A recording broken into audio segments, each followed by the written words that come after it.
Mensagem: um homem enviado de Deus, primeira parte, com o tema: Deus fala pela primeira vez ao moço.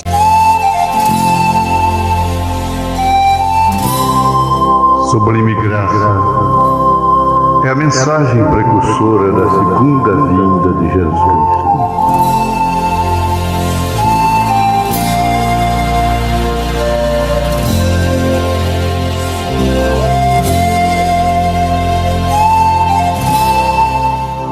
É a mensagem de Elias.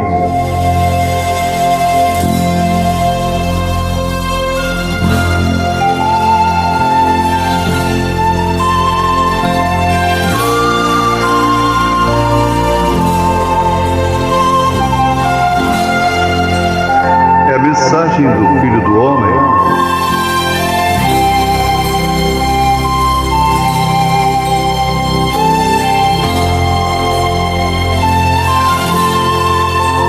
Mensagem do sétimo anjo de Apocalipse, capítulo 10, versículo 7, William Marion Branham.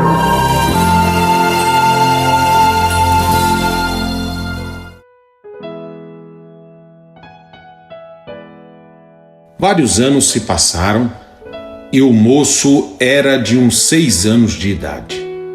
Havendo entrado apenas numa escola rural, uma milha ao norte de Jeffersonville. Por este tempo foi que Deus falou ao jovem pela primeira vez. Deixemos ao irmão Branham narrar em suas próprias palavras a história desta tão peculiar visitação. Nesta idade foi quando pela primeira vez me interessei pelo futuro. Sempre tenho amado a caça e a pesca. E nessa tarde tão formosa em fins de setembro, alguns de meus amigos haviam ido pescar em um poço próximo onde abundavam peixes grandes. Naquela tarde eu chorei muito, porque não pude ir com eles pescar, pois papai havia me dito que teria que carregar água para ele do tanque. Meu pai bebia muito licor e neste tempo do ano era quando se destilava uma espécie de licor muito forte e havia tocado a mim carregar água ao alambique, que seguramente estaria trabalhando naquela noite. Quando vinha de regresso com meus baldes cheios, descendo pelo caminho me detive a descansar debaixo de uma árvore, chorando porque não havia podido ir com meus amigos pescar. Enquanto estava assentado ali junto à árvore, algo sucedeu que nunca poderei esquecer. Aparentemente, ouvi como que o vento soprando entre as folhas da árvore.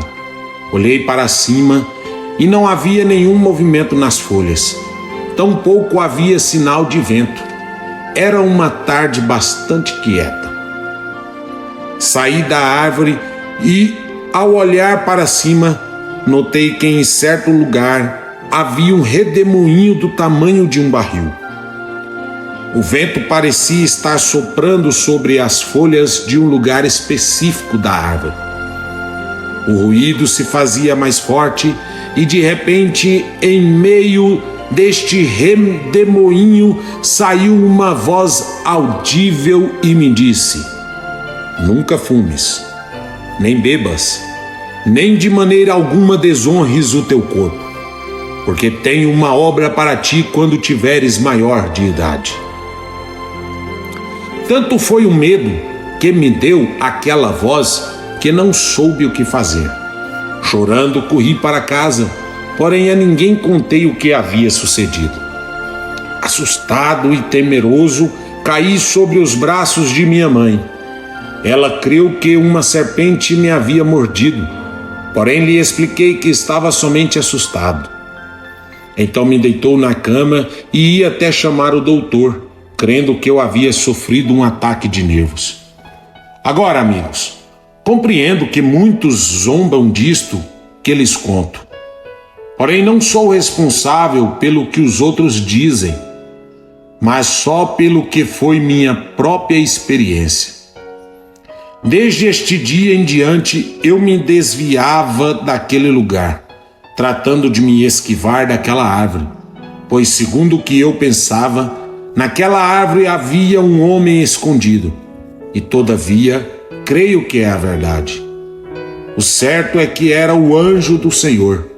Anos mais tarde me encontrei com ele face a face e ele falou comigo. Devido a esta forma tão estranha de Deus tratar comigo, nunca pude beber nem fumar. Recordo-me de uma vez que ia ao rio com meu pai e outro homem amigo de meu pai. Eles me ofereceram um trago de uísque e, como eu queria obter favor com este homem para que me emprestasse uma canoa, aceitei o trago. Porém, tão positivo como lhes falo, voltei a ouvir aquele estranho sonido como de um vento agitando as folhas. Olhando ao redor e não vendo sinal de que estivesse soprando vento, voltei a levar a garrafa em meus lábios novamente, quando de repente ouvi aquele ruído, porém desta vez mais forte. O Temos se apoderou de mim como em outras ocasiões. Atirei a garrafa e saí correndo, enquanto meu pai me chamou de menino afeminado. Oh, quanto isto me doeu! Mais tarde voltei a ser chamado de igual forma por uma amiga minha quando lhe disse que não fumava. Irado por sua crítica, tomei um cigarro em minha mão e o ia acender para fumar de todas as maneiras, quando novamente fui surpreendido por esse familiar sonido, o que fez com que eu atirasse o cigarro no chão e saísse correndo e chorando, porque eu não podia ser como os demais moços. Ao mesmo tempo, as críticas de meus companheiros retumbavam em meus ouvidos, enquanto correndo me distanciava daquele lugar. Sempre tenho sentido uma sensação como se alguém caminhasse comigo ao meu lado e tratasse de me dizer algo, especialmente quando estou a sós. Ninguém parecia me entender, nem eu mesmo. Os moços com os quais eu me associava não queriam saber de mim, porque eu não bebia, nem fumava, nem tampouco assistia aos bailes dos quais todos eles participavam. Assim, parecia como se eu houvesse de ser, através de toda a minha vida, a ovelhinha negra, sem encontrar alguém que pudesse me compreender e nem ainda me entendendo a mim mesmo.